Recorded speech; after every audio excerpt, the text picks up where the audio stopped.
Welcome to the Cheating Secrets channel. We hope you enjoy today's story. I came home from work at the usual time. My wife had been ironing one of her cocktail dresses for the past 6 years.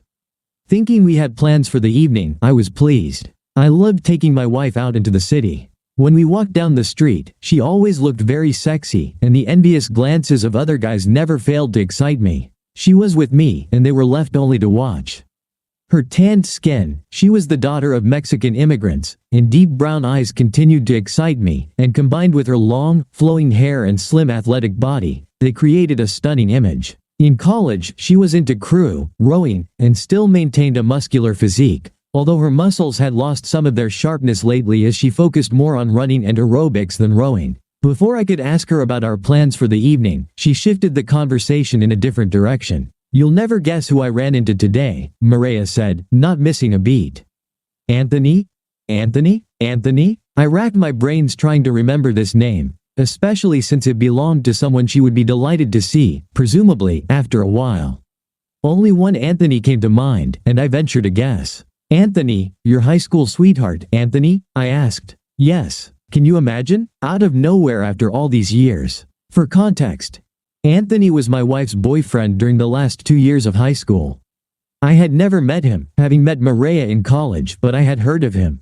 Oh God, how I had heard of him. They broke up only because their colleges were so far apart, but they were in love, at least according to her. And although I met my future wife during freshman orientation and we hit it off immediately, I had to settle for friendship because she wasn't ready for a relationship yet. At the end of our first year, she agreed to be my girlfriend, but she went back to her hometown, Salinas, California, for the summer. I visited her once for a few days and met her very large, very traditional Mexican family, but they welcomed this white guy into their clan without hesitation. I wondered if Anthony had appeared during that summer, but none of us brought up that topic, and I hoped it was all in the past.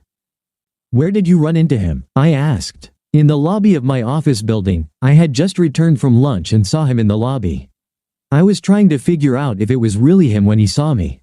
He recognized me immediately. He's a representative for a pharmaceutical company, comes to this region every other Wednesday, and was here to meet with some doctors in this building." "Isn't that surprising?"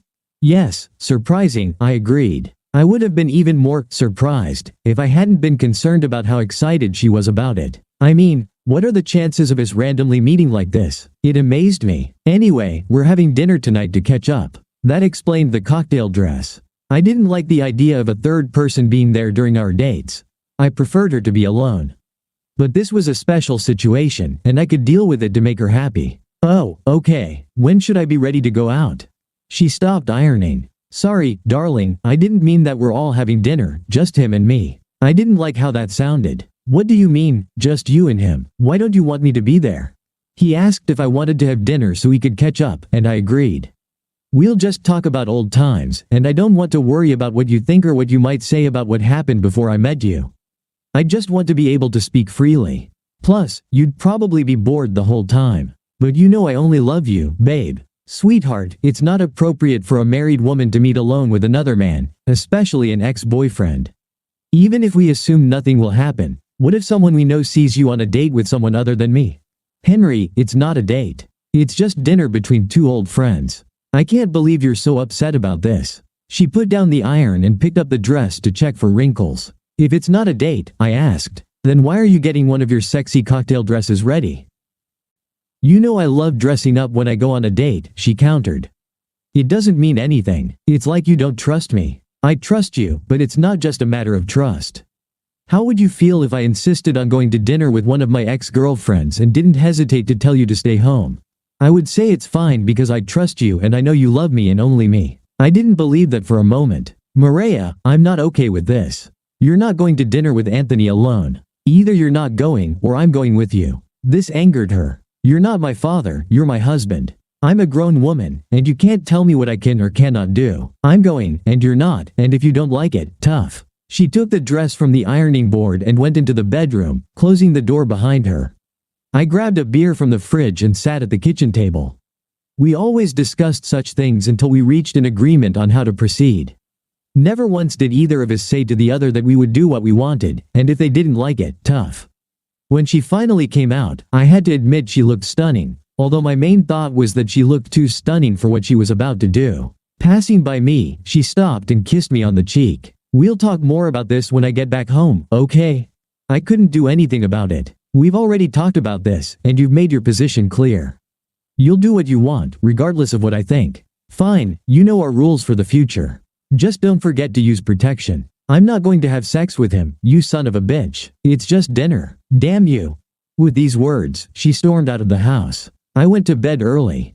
She left the house around 7 p.m., and I heard the bedroom door open around 10:30 p.m. She went straight to the shower, although she usually showered in the evenings, so there was nothing unusual about that. She slid into bed with me, and I noticed she was naked. She whispered in my ear, "Baby, I wouldn't mind today. Do you want some makeup sex?" I turned to her. Honestly, the idea of you getting turned on by Anthony and then coming home for sex doesn't really appeal to me. I'm just curious about who you're thinking of. Plus, I don't think we've reconciled yet. I turned onto my back. As expected, it wasn't very pleasant, but her arguments didn't justify her hopes. "Well, would you prefer me to get turned on by you and then have sex with him?" she retorted. Without turning around, I said, "So, you admit that you're turned on by him?" "No, that's not what I meant. I meant that no matter what happens, I'll only have sex with you. I love you, damn it, and I don't understand why you can't understand that and trust me." She just didn't get it. I sat up and turned to face her. "And I can't understand why you don't understand why this bothers me. It doesn't matter who you were to him before, but now you're my wife, and it seems like my feelings should matter to some extent. They always did before, but now, with St. Anthony in town, suddenly I'm just an obstacle to overcome so you can do what you want." Her head dropped. "You're right, babe. I'm sorry. I should have been more attentive to your feelings. I got caught up in the moment, excited about seeing him again, and forgot who really matters to me. Can you forgive me?" Relieved that she finally understood, I pulled her close to me. "Of course, I can forgive you, sweetheart." She looked up at me with her beautiful brown eyes. "And now can we make love?" We could, and we did. I forgot about it until 2 weeks later when Maria called and said she was staying late at work. She needed to finish a special project. It was Wednesday, the day when old Anthony was supposed to be passing through on his regular schedule. I couldn't believe it was just a coincidence. And on the way home from work, I decided to stop by her office. On the way, I bought a couple of sandwiches, pretending that I was just bringing her dinner. Aren't I considerate? I registered at the security desk and headed to her office. Maria worked in the reception of a large insurance company, and it was the first time in 3 years that she had to stay late at work. The entrance door was locked as it was after hours, so I knocked. The door was glass, so she saw me as she approached it. I expected the office to be empty, but she was sitting at her desk working, and of course, she turned around as soon as she saw me at the door. Her beautiful smile lit up her face. "Hi, baby, what a pleasant surprise," she said as she came over and kissed me. "What brings you here?" "I brought you a sandwich for dinner. I thought we could have dinner together, even though you had to stay late at work." "How sweet. Let's eat then, but let's be quick. The longer I spend without working, the longer I'll have to stay here." We ate for about 15 minutes, talked about our days, and then I let her get back to her tasks. I drove home feeling foolish for doubting her. Maybe that dinner was the end of it all. They made up, she cleared him from her mind, and that was it. I was ready to trust her, until it all repeated itself 2 weeks later. I received the same phone call about her staying late at work for another special project. If it was true, it meant the company was entrusting her with more responsibility, which was good. But I couldn't shake the feeling that it was just an excuse. The timing was too coincidental. This time, I simply called her, even though it was her direct line. I knew the caller ID would recognize me, and she would pick up, letting me know she was at her desk. Unlike a call to her mobile phone, which she could answer regardless of her location, it seemed like a straightforward way to verify she was at her desk when she said she would be. The whole office was equipped with cameras, so it was highly unlikely she would try to do something in the office. I called her at 5:45 and again at 6:30, and both times she picked up on the second ring, without any hint of anything unusual. A quick, "I love you, miss you, want to hear your voice," and that was it. That's when I calmed down, confident that she was faithful, and I was just being paranoid. When she came home on time the following Wednesday, when Anthony was in town, I finally accepted that it was all over. 2 weeks later, Maria called again, saying she was staying late at work, but it was on a Thursday, not Wednesday, and I relaxed. This continued every other Thursday, but I still called at least once each time to keep my head straight. She always answered. Perhaps it would have continued like that if not for the office party thrown by Mireya's insurance company, which took place about 4 months into this ordeal. It happened after work on a Friday in the banquet hall of a nearby Mexican restaurant. They held 2 such events a year, one at Christmas and one in June when this event occurred. I recognized some faces but didn't know their names since I saw these people so rarely. Throughout the evening, I chatted with some other participants. Some of them were spouses, significant partners, and some were employees. The fateful conversation started with an elderly woman named Sheila, who introduced herself as the office manager and chief coordinator of extra work. "So, you're the one putting an end to my married life," I joked. She looked puzzled. "I apologize if that's the case, but I'm not quite sure what you mean," she said. Trying to keep it light, I mentioned the special projects regularly assigned to Mireya, causing her to stay a couple of hours late a couple of times a month. Her expression turned serious. "I'm sorry, Henry, but I'm a bit confused," Sheila said. "Over the past few months, I haven't assigned any additional projects to your wife. We had only a couple, and both were given to other people. I know that in recent months, she has sometimes worked late, but that was done to make up for the 3-hour lunches she took to complete assignments." Well, didn't I feel stupid? I muttered some excuse about being distracted while a huge knot formed in my stomach. I headed to the bathroom but somehow managed to keep my dinner down. I took my wife at her word. That's what trust means, and it seemed like everything was falling apart. The idea that she was staying late to cover for long lunches just didn't occur to me. The switch to Thursdays was explained quite simply. Anthony could have just changed his route. Maybe he did it because I seemed suspicious, checking up on her, or maybe it was just a coincidence. Either way, everything was clear now. The only thing missing was evidence. When the next, every second Thursday, came around, I parked my friend's car near my wife's office building.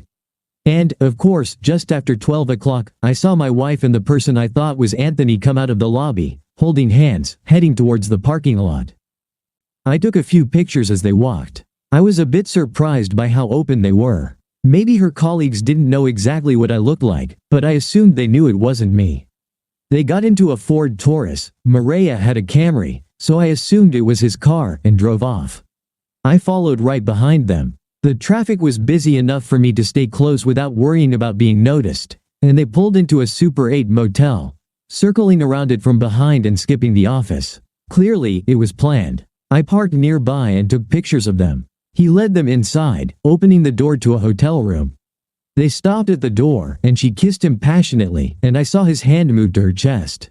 My stomach jumped, and I noticed she was still wearing her rings. I wondered if it excited him that she wore my rings when they were having sex. While waiting, I made several calls, arranged to meet with a lawyer, and informed the office that I would be absent for a few days.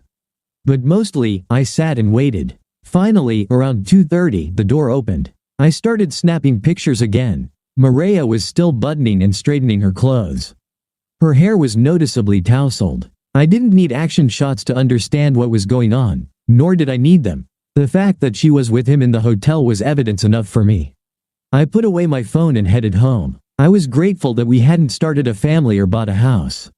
This breakup would have been quite straightforward in terms of things.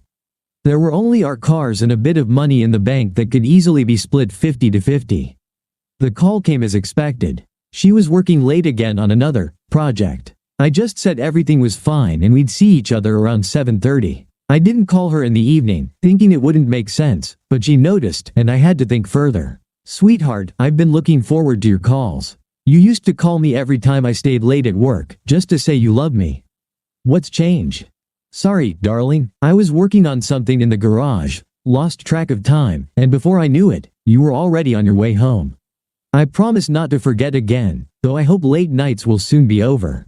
Soon, I hope. If not, then I'll ask for a short break and request someone else to take over the projects." I firmly decided that the next time would be the last. I did everything I could, even split our finances. I paid all the bills and handled banking operations so that she wouldn't notice anything.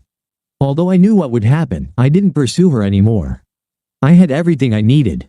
So when she called and said she was delayed again, I was at work and not surprised. On the way home, I had a snack. I ate, but I didn't taste anything. Then I started packing my things. There were a few hours left before Maria arrived, and I only had clothes and toiletries.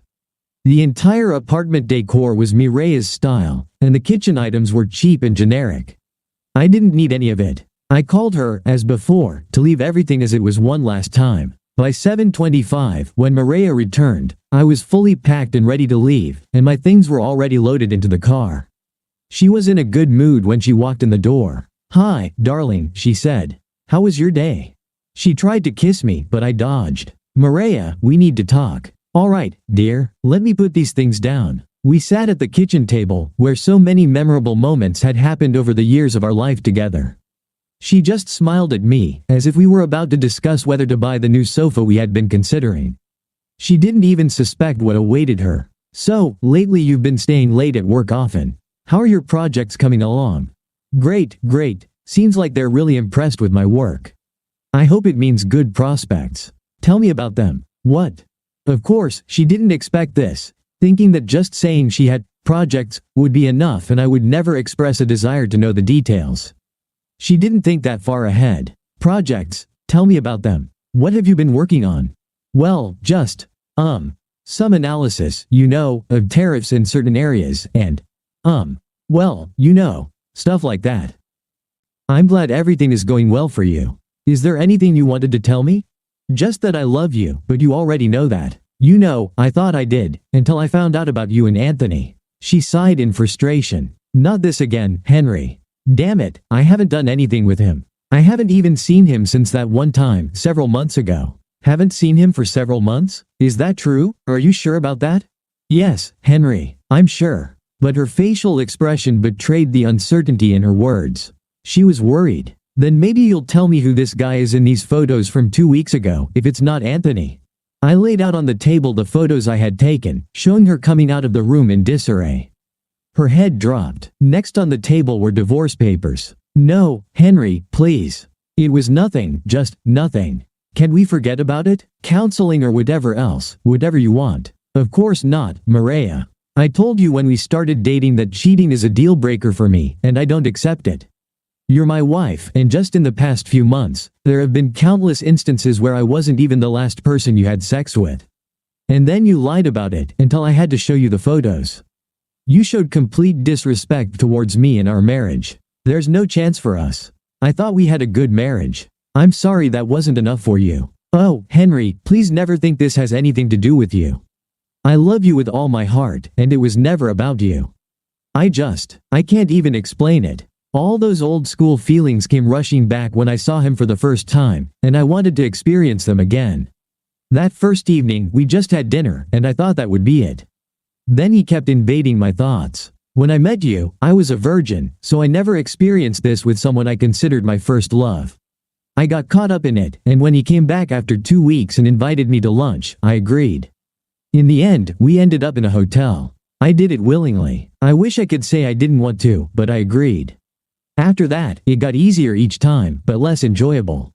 I thought about ending it, but obviously, I was too late. I'm sorry, Henry. Please, I love you. Can I do something, somehow fix this situation? I'm very sorry too, Maria. I truly loved you. I walked out of the apartment for the last time.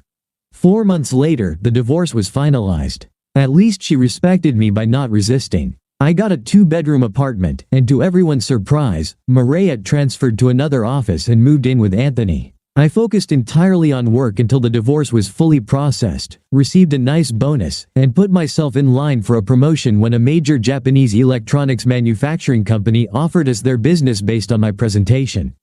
I still missed her, although I knew I could never be with her again. She had always been the most beautiful woman in the world to me, so how could I stay with her after that? Almost a year after that last evening at the kitchen table, I received a message from Maria saying she was in town and asking if we could meet up for a drink. We agreed to meet at a small bar near my apartment. When I walked in, I saw her at the other end of the room and immediately noticed that she had lost weight. She still looked beautiful, but in a different way. I warmly greeted her, gave her a slight hug, and kissed her on the cheek. "So, what brought you to town, Maria?" I asked, sitting at the table across from her. I ordered a cola, as I never had a preference for alcohol, which Maria knew, but slightly surprised her by adding a strawberry daiquiri.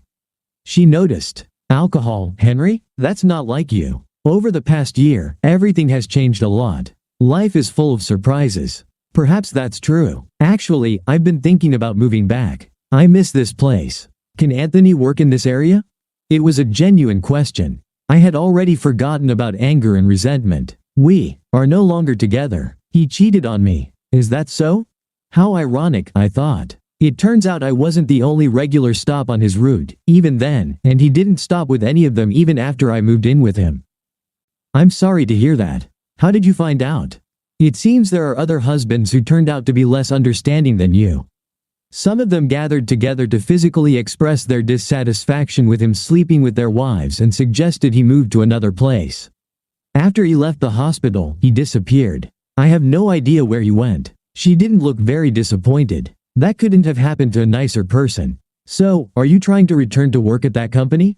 I am trying, but everything is on hold while I negotiate one specific case. She smiled at me with that smile of hers, the one I could never resist. But everything had changed, as I've said before. And what is it, Maria? As if I didn't know. Henry, I deeply regret what I did. I was foolish, falling in love with a memory, with someone who no longer exists and perhaps never did. We had a wonderful marriage and I still love you. I've learned my lesson. Is there a chance? At that moment, a figure in a knee-length blue dress entered the door and made her way to my table, or more precisely, to me. The tall blonde woman put her purse on one of the other chairs and kissed me on the cheek. Hello, darling. Sorry, I'm late. I had a prolonged business meeting. Is this my drink? Without waiting for an answer, she took the daiquiri and sipped it through the straw for a long time. I know. I got your message. Is everything settled? Of course not. It never is, you know that. But I'm done talking about work and ready to start our evening. I began the introductions. Renee, this is Maria, my ex-wife. Maria, this is my girlfriend, Renee. Nice to finally meet you, Renee murmured, and it was genuinely sincere. I was thrilled when Henry told me you were in town and we would meet for a drink. I've heard a lot about you. Hopefully, some good things, Maria joked. Mostly, actually, he speaks very highly of you. Except for the last few months of your marriage, but I suppose that was to be expected, Renee replied. I saw Mireille's eyes become slightly moist. He's a good guy, she said. Hold on to him. Be smarter than I was. I plan to. We've already set a date. Silently and somewhat pityingly, I watched as Mireille's eyes found the wedding ring on Renee's finger, and she seemed to deflate a bit as I looked at her. Congratulations. That's wonderful news. I'm happy for you both. Renee smiled sadly. You hoped to get him back, didn't you? I did, admitted Maria. I hoped that over time we could try again. I didn't know you were seeing someone, Henry, let alone engaged. I hoped that maybe you would try to find happiness with me. But it seems I no longer have a chance. Perhaps it's time for me to go. I wish you wouldn't, said Renee, placing her hand on Mireille's. I really wanted to get to know you better. Maria looked visibly puzzled. Why? Why do you want to meet the ex-wife of your fiancé? Maria, you were a big part of his life for a long time and very important to him. You helped make him the person I fell in love with. Why wouldn't I want to get to know you better, maybe even be friends? At the same time, I'll never allow you two to be alone together, but I think that's just common sense. Yes, Maria said ironically, as someone once told me, it's not wise for someone in a relationship to be alone with their ex. If only she had followed that advice when I gave it to her. Thank you for being with us and listening until the end. If you found it interesting, please subscribe, give us a like, and leave your comments. And we'll see you on the Cheating Secrets channel.